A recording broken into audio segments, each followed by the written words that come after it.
Good morning, everybody. Just 5 o'clock Monday. Here we go. Middle class Bubba. We're kicking off the week. I've got some notes here. I've tried to generate a little bit of a format so I don't seem to be bumbling along as much when I'm with you guys. Make sure you leave me a comment and suggest improvements or things you'd like to see in this early morning. It's for construction workers. I'm going to be honest with you. Anybody involved in the construction trades, and it could be a company CEO to a wheelbarrow pusher, you're welcome. We're here in the on Monday mornings at 5 a.m. To talk about construction, talk about our guys, talk about ourselves, what we need, what we feel is lacking, what the future might hold for our industry, and how we can make our lives better. All right, so let's get the week started right. That's the main thing. We're here to get the week started right. Make sure your head's in the right place. You've had a weekend, some of you. Kind of like to talk about that. Now, I've been in the trades for a long time. Got to be on plenty of projects, and I know we get these schedulings. We get where we got to work 12 5s, 12 6s, 12 7s, and you're never getting a rest. But I'd like for everybody to consider this, that productivity falls after a certain amount of time on the job on a daily or weekly basis, and that sometimes it's better to help maintain a balance ourselves. And if you're project managers or business owners out there, you know how important it could be, the live stream. And I'm still learning this, and I'm doing it for the benefit of the guys out there. So if I sound like I'm stuttering through, I am. I'm learning the audio visual aspect of it, the streaming aspect of it, and trying to keep some type of entertainment aspect going. But we're going a good, my grind here in the mornings at 5 o'clock on Monday mornings is no different from your grind. Trying to get your head together, trying to get your week together so you can be successful in your endeavor. Speaking of the grind, that's why we're out here every day. I'm grateful for the opportunity to be here with you, and that's why I want to be on here. I want to join you and help you, like I'm helping myself getting up at this time and being with you. It's a mutually beneficial arrangement. Keeps me motivated because I try to keep a busy schedule, and I know you have a busy schedule. Some of you are already halfway through your first cup of coffee, as am I, and you've got a lot to do this morning.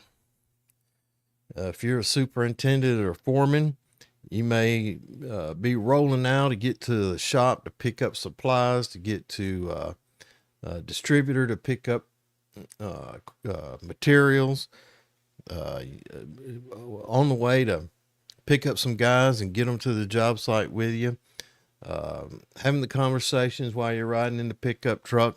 And you can turn this in while you're riding in the pickup truck, and you can Bluetooth it through your radio, and you can listen to it with your crew, and we can joke and have a good time about it. Anyway, good morning, all you scallywags, you rascals out there. I appreciate you getting up there. I appreciate you tuning in this morning. I hope everybody's had a glorious weekend, spent some time with your family, friends, soccer games, ball games, that kind of thing. And maybe had an opportunity to have a little cookout or have some dinner, or more importantly, rest and visit with your family and enjoy each other's company. And I hope you got to go to church this weekend.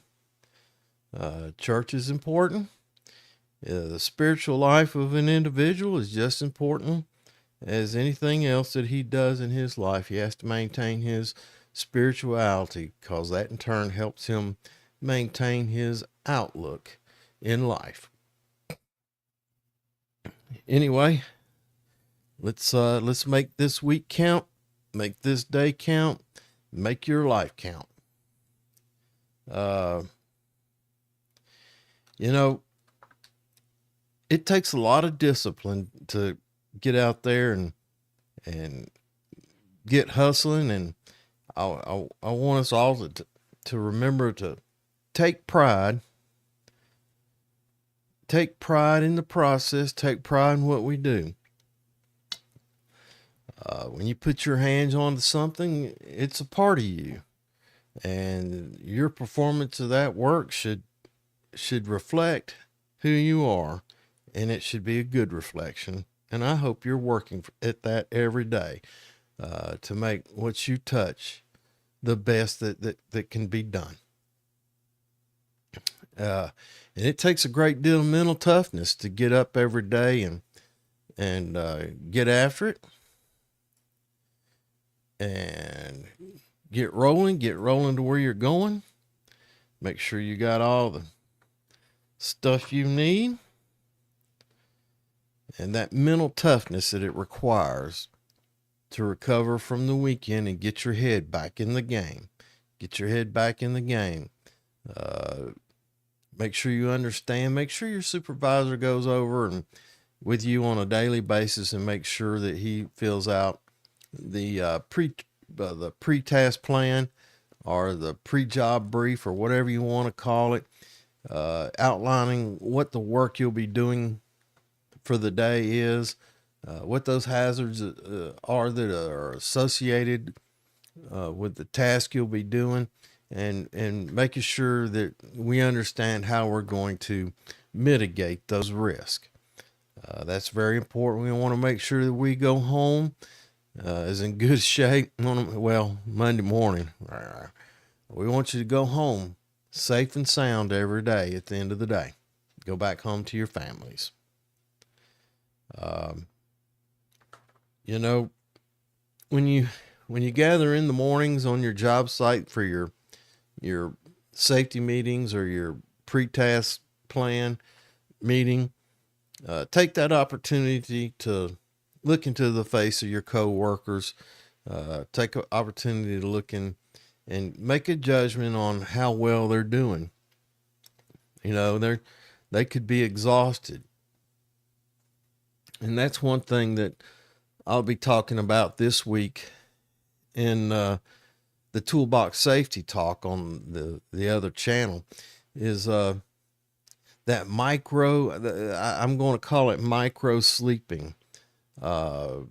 It's in a situation like on a Monday morning, you've had a long weekend, and you might have participated too much in some activities like maybe excessive consumption of alcohol, or you drank some and you didn't get enough sleep. You're trying to catch up with your family because you were working 10 or 12 hours a day, and you're just trying to be the family person, and then come Monday morning, you got to get your head back into the game.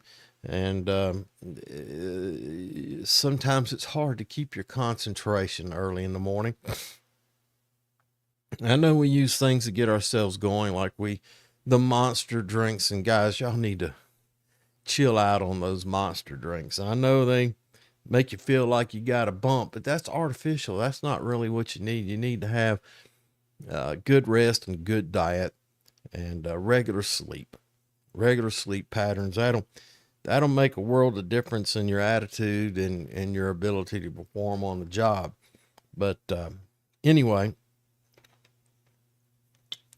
this week's safety topic on the other channel is going to be about micro sleeping. And I think it's titled, "You're on the job site, but is your mind?" Just a split second of forgetting where you're at and what you're doing could be hazardous. Your mind wanders on an occurrence over the weekend, or you're tired and you drift off into oblivion and for a split second, and man, that split second could cost you or somebody else a limb or your life.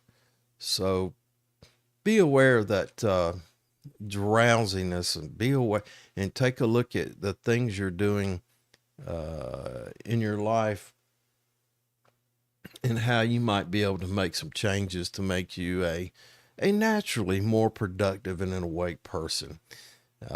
You get plenty of exercise, I'm sure, on the job site, but make sure you do your stretch and flexes in the morning. Uh, you know, don't overdo the caffeine. Don't overdo the caffeine.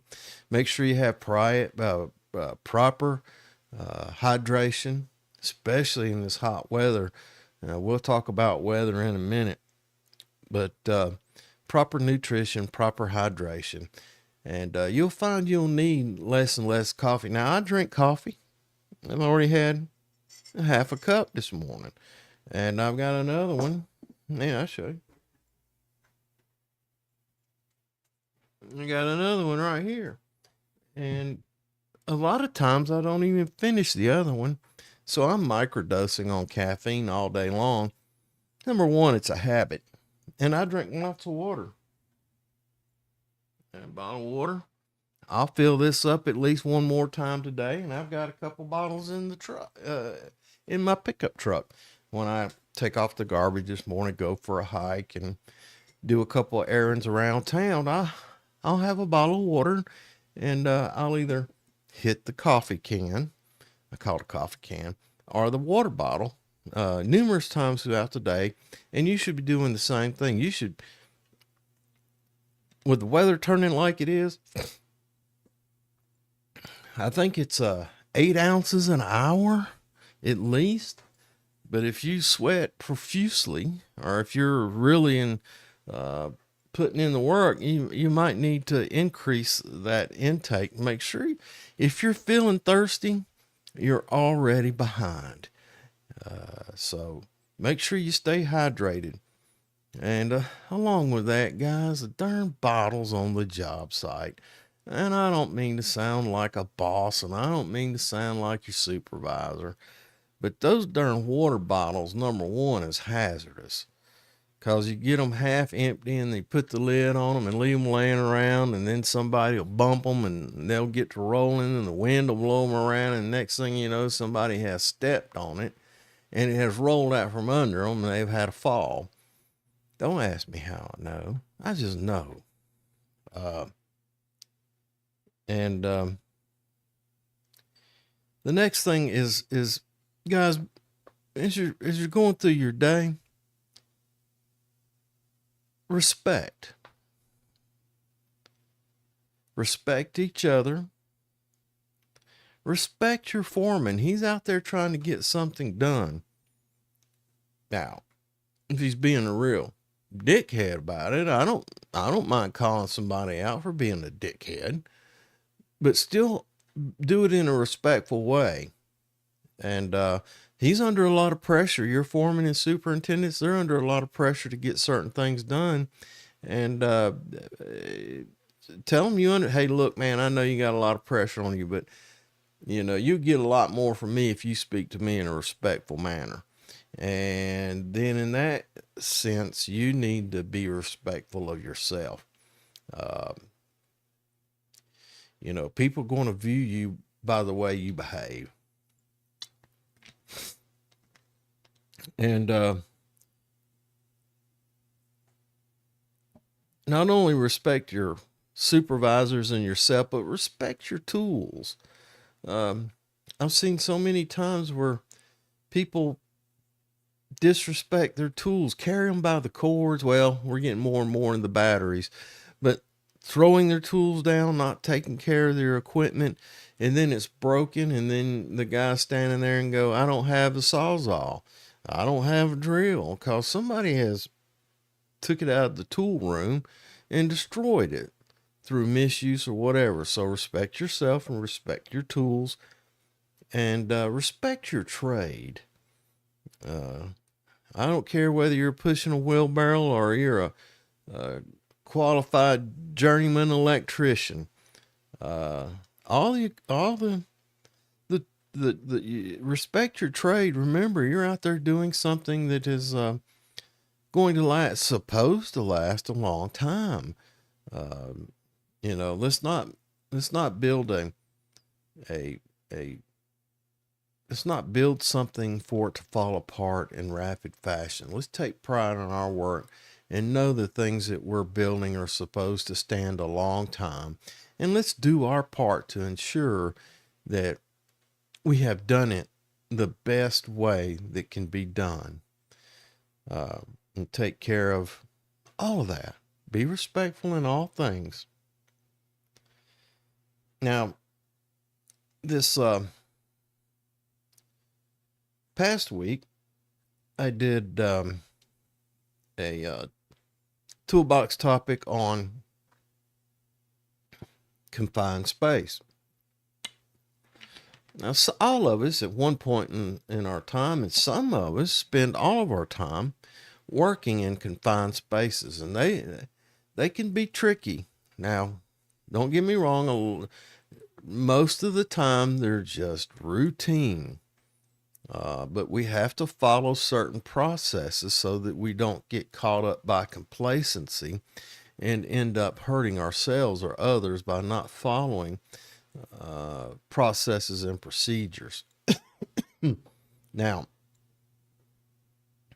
there are three critical people involved with confined space work. That'd be the supervisor, the qualified or the attendant, not the attendant, but the entrant. The entrant, you got the supervisor position, you got the entrant position, you got the attendant position. And each one of those roles are very important. The supervisor, the entrance supervisor, his main responsibility is to ensure that to look the job over and understand what the hazard, what the conditions are for the confined space, what the hazards are for confined space, and how to protect the workers who are going to be performing work inside the confined space. And this could be, now, if it's a permitted confined space, then he certainly has to be aware of any hazards that may be inside of there, like electrical hazards where you have to perform lockout, tagout. There could be augers in there. There could be paddles, blender paddles in there. There could be hazardous atmospheres in there because of the chemistry that was that it was used to generate or blend or transfer or move about. And there could, so all this has to be looked at and observed and understand what the hazards are. And then his job is to transmit that information.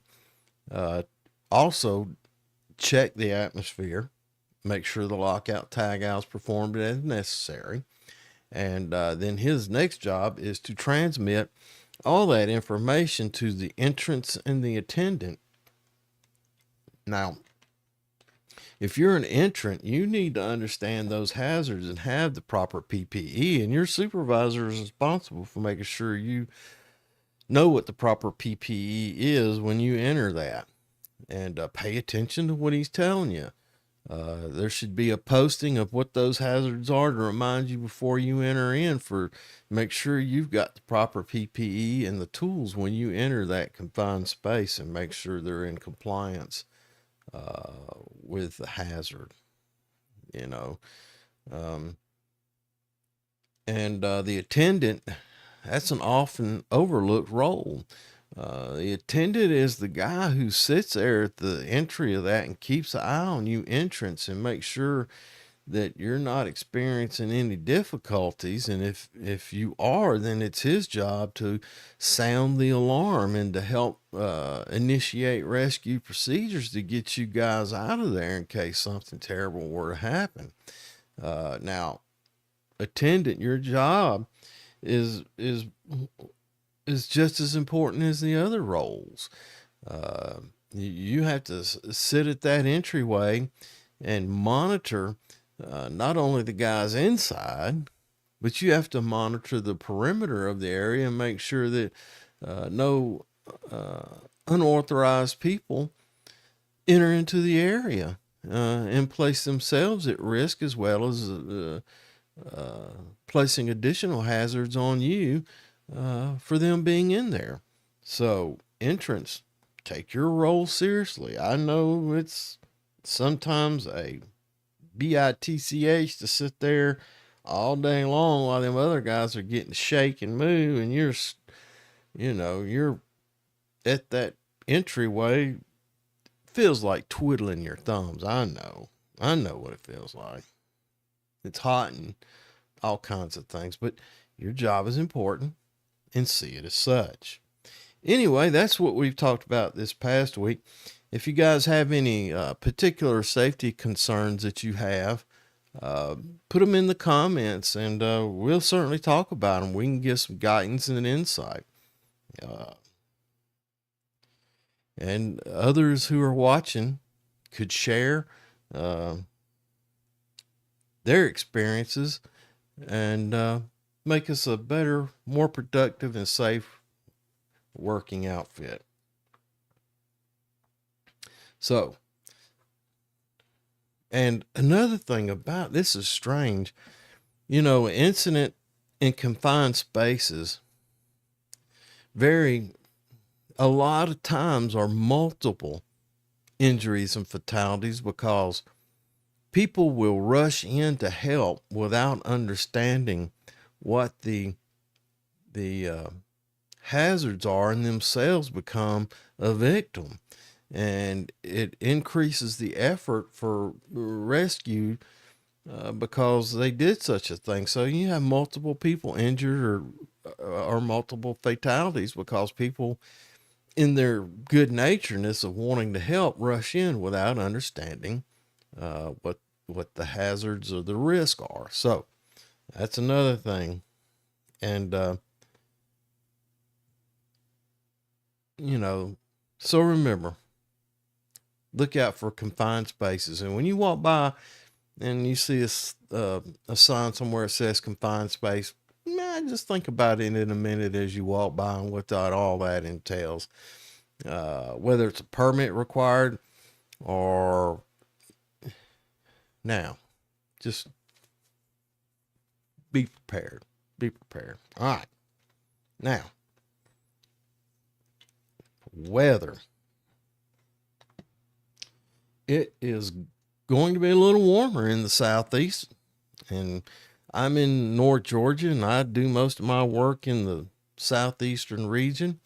The weather is going to be warmer and drier. We've had a lot of rain the past month or so, but now we're going to have a few days break, and it's going to be warmer and higher, and humidity is going to be up. You know what it's like living in the South. Whoo, humidity. Anyway, make sure you stay hydrated. It's going to be warmer. It's going to be humid. So heat can affect your performance. And it can affect concrete, I think. High humidity. Y'all, somebody give me a comment. Let me know, you concrete experts, and let me know how high humidity affects pouring of concrete. I'm interested. But it's going to be, I think, let me double check. It's going to be in the 90s for most of the region. Let me get that 10-day cast up. Oh, yeah. Well, heck. Well, anyway, we're going to have warm and hot weather for the next 2 days. Good Lord, it's going to be a high 91 today where I'm at. Let's go check in Atlanta. I bet it's going to be hotter in Atlanta. If I got Atlanta. There she is. 101, 97 today in Atlanta. 101 Tuesday, tomorrow, and 101 with a chance of storms on Wednesday, 95 Thursday, and then it seems to be cooling down into the upper 80s and lower 90s for the balance of the week. So it is going to be steaming. Sweat's going to be rolling this week, boys. Make sure you stay hydrated. Watch out for thunderstorms, too. Everybody know the lightning rule? What's the lightning rule? 6 miles? What is that? Anyway, the way I always describe my guys, if you see the flash and you start counting 0, 1, 10,001, 10,002, 10,003, up to 30. If you hear that 30 within that thunder within that 30 seconds, then you're within range of a potential lightning strike and you need to take shelter or cover so that you're not exposed to potential lightning strikes. And you continue that counting process until, of course, you get beyond the 30-second window. But be aware of that, and they have lightning apps, and they're fairly accurate. Just be aware. That's all. Be aware, and take precautions when you recognize that there is a lightning risk in the area, a lightning strike risk. Anyway, that's it on the weather. Send me a comment. Let me know what the weather's like in your area and what your experience, what your predictions are. Share your information. You might be in Knoxville, Tennessee. You could be in Nashville, Tennessee. You could be in Birmingham. You could be down in Panama City. You could be Charleston. You can be Myrtle Beach. You could be Wilmington. Let us know. Let us know what the weather's like in your area, and what the expectations are in that area.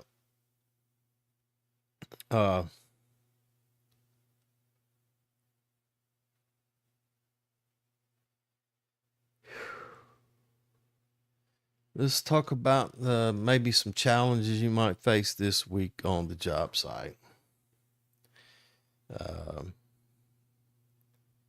Common issues or challenges in the field. Communication. Make sure that you're communicating hazards through the daily PTP. If one of your co-workers is looking like he's getting adversely affected by the heat and humidity, go over to him, say something, bring him a bottle of water, mention it to your supervisor, okay? So he can help you keep an eye on somebody who might potentially be suffering from the heat exhaustion or heat related illnesses. And supervisors, make sure you do some training on heat related illnesses, the signs and the symptoms. If you need some help, you can go to the other channel. I'm sure I've done a toolbox safety topic. I'll go back and look. I'm sure I have toolbox safety topics on heat stress and heat related illnesses and what the symptoms and signs of those are. So go do that. Check it out. Make sure that's what's going on. Equipment. I did a little research on the outlook. So, on the construction front, the near term and the long term outlook, and we'll talk about that in a minute. But equipment, make sure that you're inspecting your equipment, not only on a daily basis prior to the commencement of work, but if you've got a piece of rental equipment coming on board, make sure you inspect it. Make sure you inspect it thoroughly. Check it for damages. Check the fuel level. Boy, these rental companies are notorious because I think their rate is twice per gallon, and I don't blame them. Hell, they got to go send somebody to get it, and there's labor and time involved in it. Check the fuel level. Make sure it's full when it comes on board. Make sure everything's greased on it. And everybody's got a phone now, so you can easily document it.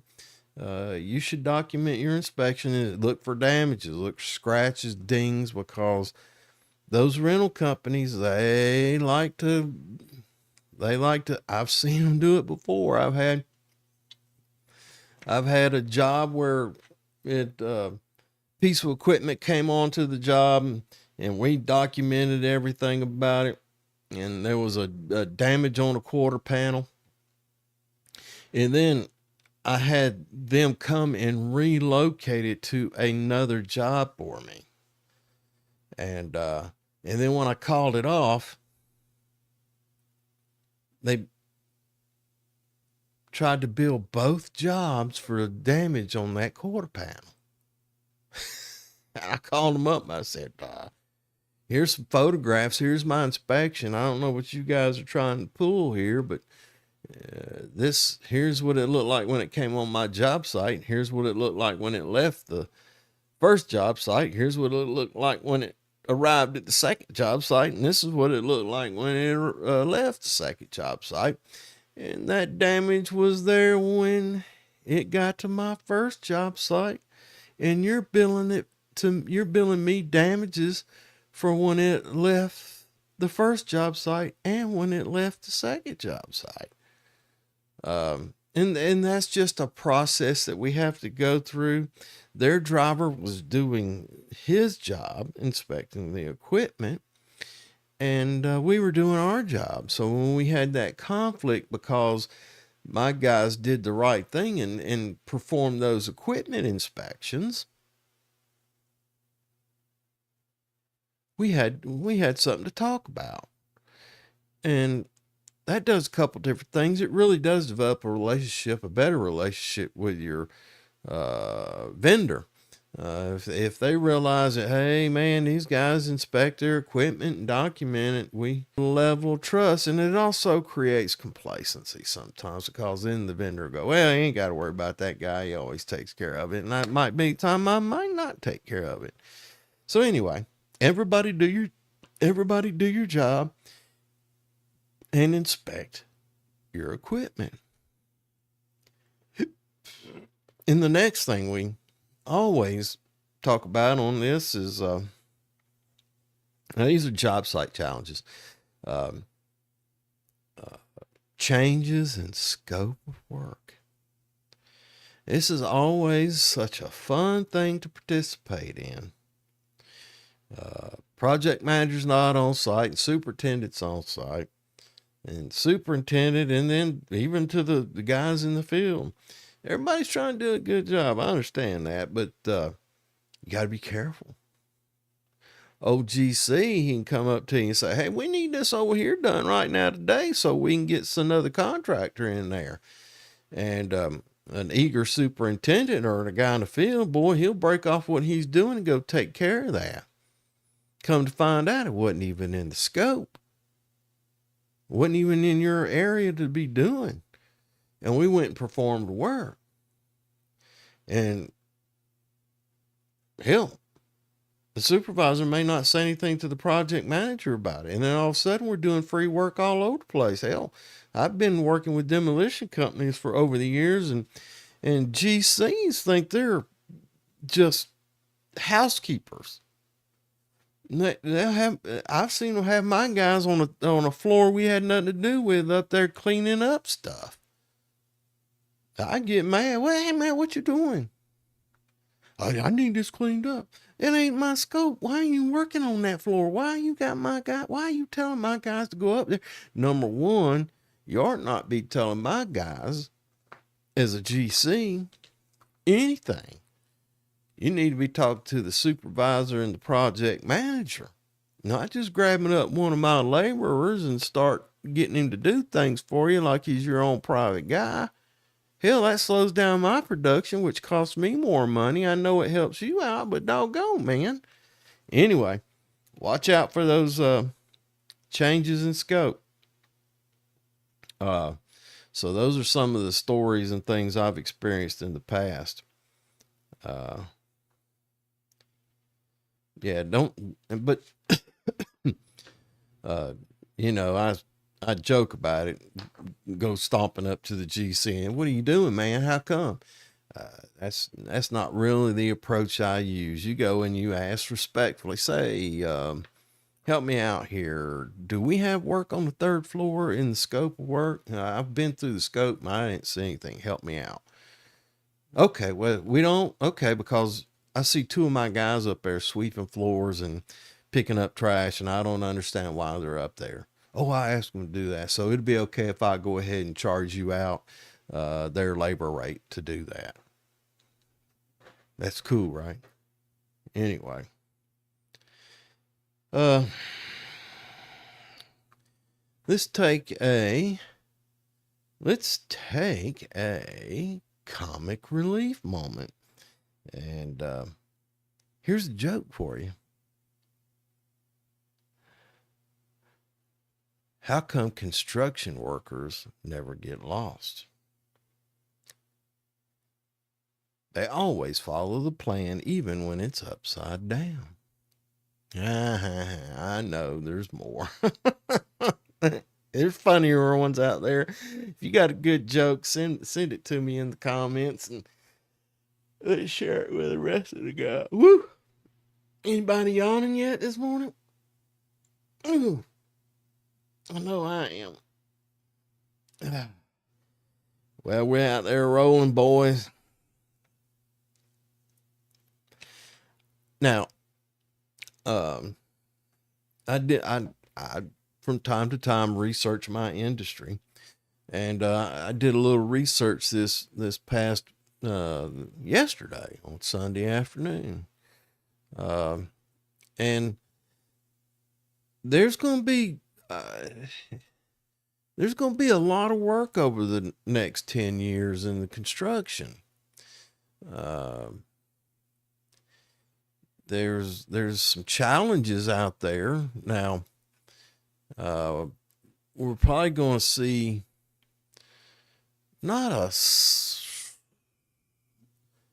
slow down necessarily, but a slower expansion probably in 2025. And it shouldn't last long, and it should start picking up as the macro conditions improve. I don't want to get political, but when Trump was in his first term, a lot of things were starting to happen. Business was bullish. And then when the next administration came in, they started implementing a bunch of, ESG policies and that kind of thing, where it was taking resources from being productive and putting them into this, I'm going to call it the false sense of discrimination based on these things that they described, whether it be sexual, racial, or genderism or whatever. It took a toll on permitting and starting new projects. People were worried about, is the government going to come in and start suing me because I haven't followed these new guidelines that this particular bunch has put into place? Well, it started detracting from the money available to put into hard projects like infrastructure, and businesses were a little more wary and it caused, and other practices caused increases in interest rates, which is a key component when businesses are making decisions to expand or not. Okay, so we're starting to see a slight change in that now, but it takes a little time for that to work through this huge system that we operate in the United States. An economy with 350 million people. it takes a while for policies and things to start to flow. And it's starting to change now, but it's going to be hard for it to take effect where we get real expansion. Now it stay steady. So if you got a job now, you're allowed to be okay and keep your job. But we have to worry about people who are coming out. And then after that, it looks like it's a projected 4.7% growth. That's pretty hefty after this, the kind of a slough off that we just got through talking about. And then after that, into the 2033 or so, we're going to have probably a 4.7% expansion. So that means we'll be adding 380,000 jobs a year. No, in that time, 380,000 jobs in that time, with about 3/4 or 2/3 of a million annual openings due to growth and replacement needs. That means a lot of people are retiring or so what that says to you about opportunity. There's going to be a lot of potential for you. And if we have a slight flattening of our jobs for the next year or so, it'd be a good opportunity for you to educate yourself for the next building for the next 10 years. When I say that, there's opportunity for you to train in a trade, go to trade school, be an electrician, be HVAC guy, learn a trade, equipment operators. If you're just getting into the construction business, right now is the time for you to expand your abilities, to take up a trade, to welding, HVAC, whatever those are. There's going to be a demand for them. And if you beat that labor by increasing what you have, the training you have, then you're at the advantage of being in a supervisory or a leadership role over the next 10 years. So my suggestion, if I were you, is get into that. Find you a trade. Let me see the report.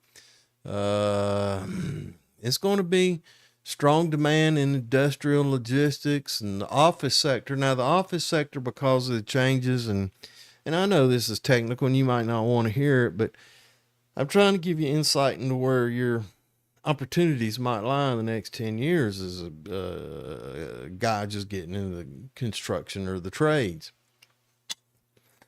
Interior demolition, where offices are going from being office workers because of remote working, and that changes in that environment. A lot of that's being converted into residential. Okay.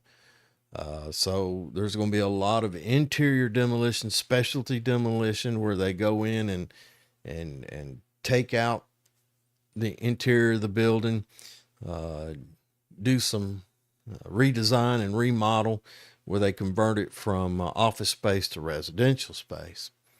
And that's going to require a bunch of electricians, electrical workers, HVAC, sheetrock workers, flooring contractors, ceiling contractors, all kinds of availability there. So if you see yourself now and you're just getting in there, put that in your mindset. And the same way with healthcare and education, there's going to be a steady growth in that. And now, retail and hospitality, it's going to take probably mid-25 before we start seeing that, but it's going to be available to you. So take the time now to educate yourself. Infrastructure and heavy civil, you drive to work every day. You tell me what the roads look like. There's going to be some money put in them roads. All right. Energy and utilities. Power rates are, at least where I live at, have gone up significantly due to these resources, the energy resources going into these data processing and the the electrical vehicle infrastructure. So there's going to be big demands in the energy sector. So electricians and people who welders, pipe fitters, those kind of heavy industrial jobs are going to be in demand. So start thinking about that. If your interest is in that kind of thing, get your education.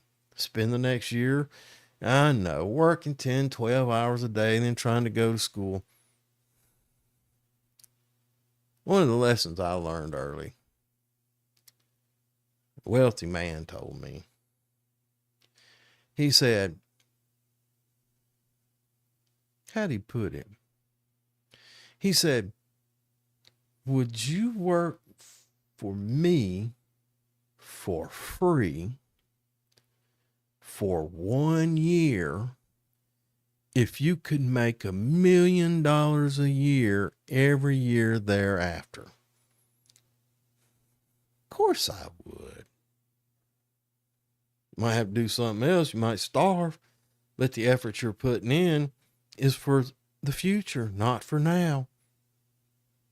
Think about the future. Now is important, but you got to put the work in now for the reward in the future. So keep that in mind. Think about that. That sounds like a thought for the day. Okay.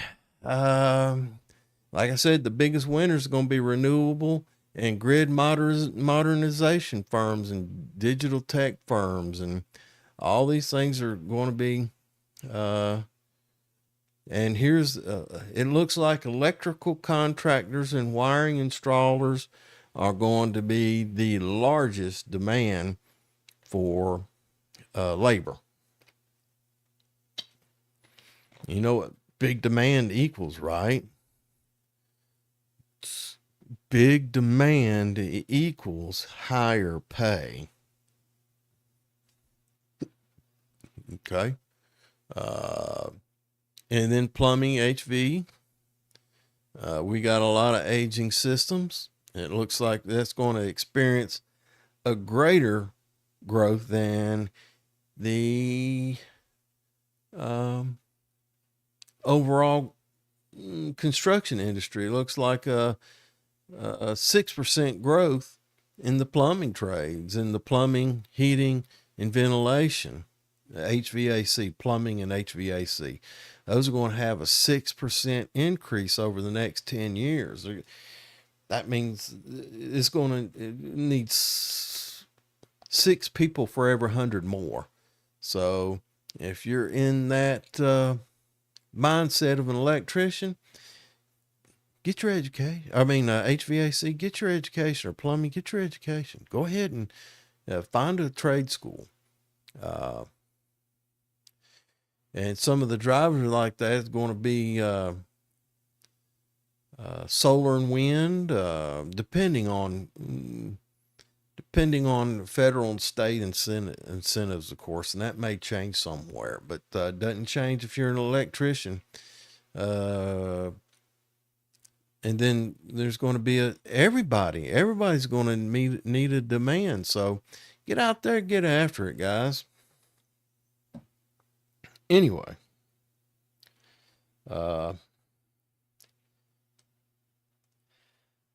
we're slowly running down the clock here, and I covered a lot of information and made you think about what you could or should be doing to plan for your future.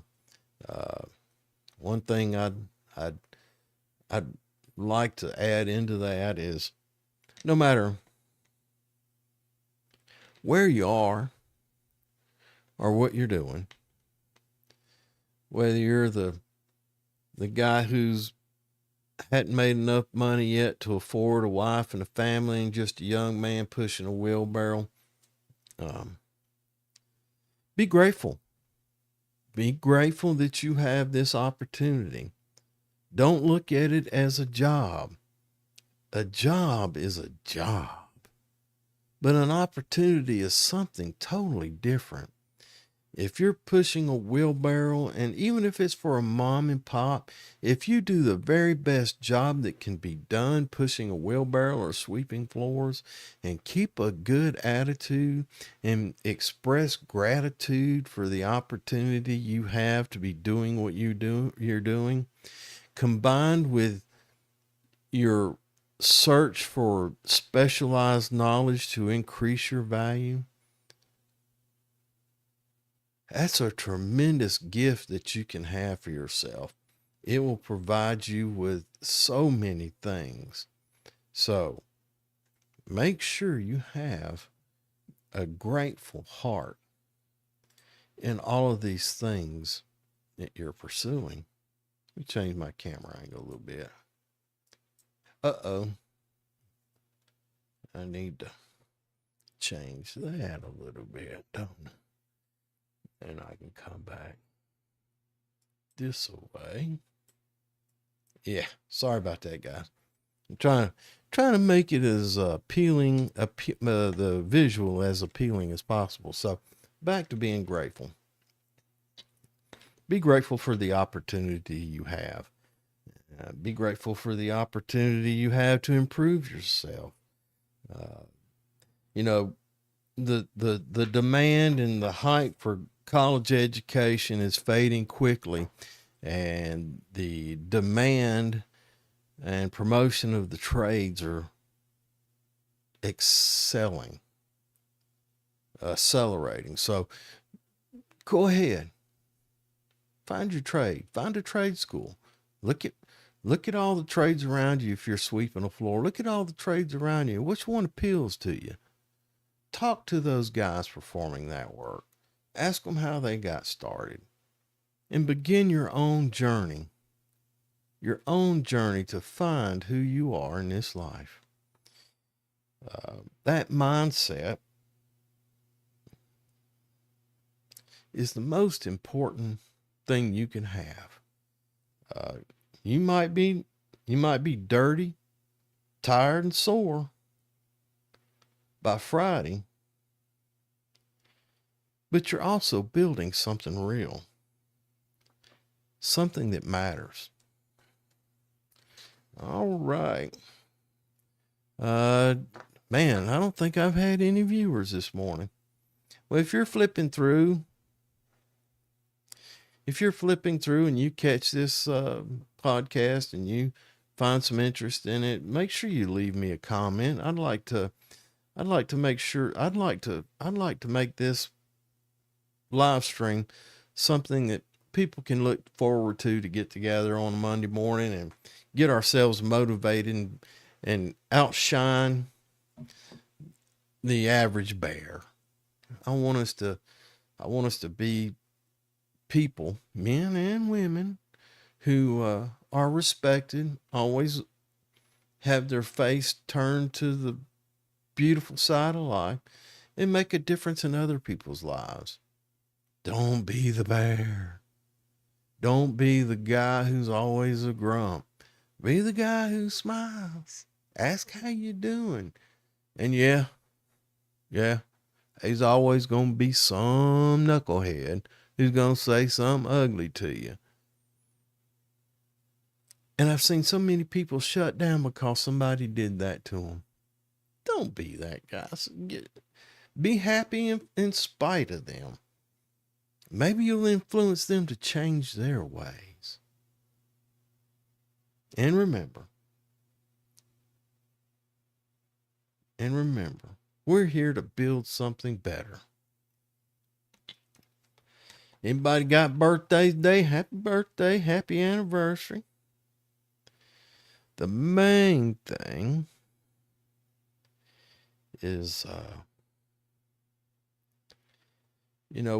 we want to stay safe and stay sharp. when you're having your PTP meeting this morning or your safety meeting, which you should be doing, or your stretch and flex, look around. Everybody doing okay? Smile. Say good morning. Good morning. Say their name. Hey, Joey. Javier, good morning. Juan, good morning. Hey, Stan, Fred, good morning. Good morning. How you doing? How you doing? Good to see you, man. Did you have a good weekend? Be a human. Be a human first. Be a caring human first. Okay? Make sure we all go home at the end of the day in a safe and whole way.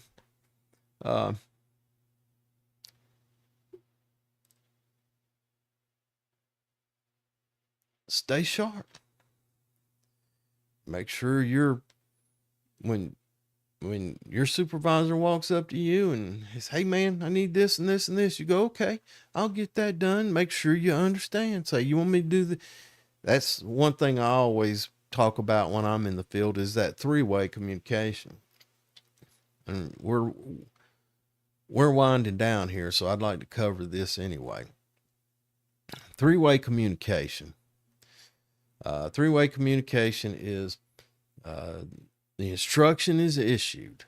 Hey, bub, this needs to be done. Got to get this done for this reason, and this amount of time's got to be done before lunchtime, okay?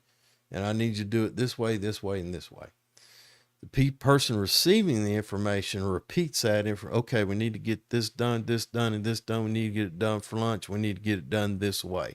The receiving person repeats that information back to the one who issued the instruction.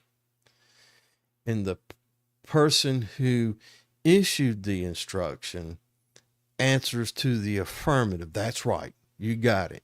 Or if there's some disconnect in that conversation, he goes, well, yeah, that's right, but also remember to do this. And then the person who receives go, oh, okay, do this, and this. And then when it's all correct, according to the person who issued the instructions, he goes, good, you got it.